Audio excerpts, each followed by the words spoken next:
السلام علیکم حضور، میرا نام عمران ظفر ہے، میرے والد صاحب کا نام ظفر احمد خان ہے، میرا تعلق انر پاک جماعت سے ہے۔ حضور میرا سوال ہے کہ ہم لوگ اوقات میں جب اتحیات للہ پڑھتے ہیں تو اشہد ان لا الہ پہ ایک بار انگلی اٹھاتے ہیں، لیکن میں نے بہت عرب لوگوں میں دیکھا ہے کہ جب وہ اتحیات پڑھتے ہیں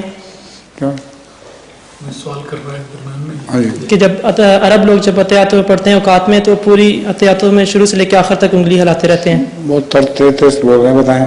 وہ کہتے ہیں اتحیات میں ہم تشہد کی انگلی کھڑی کرتے ہیں، اس میں عربوں کو دیکھا ہے کہ وہ اس ساری اتحیات کے دوران جب یہ پڑھ رہے ہوتے ہیں تو انگلی ہلاتے رہتے ہیں سارا وقت ہی، سارے اتحیات کے دوران شروع سے لے کے آخر تک۔ نہیں، یہ درست نہیں ہے۔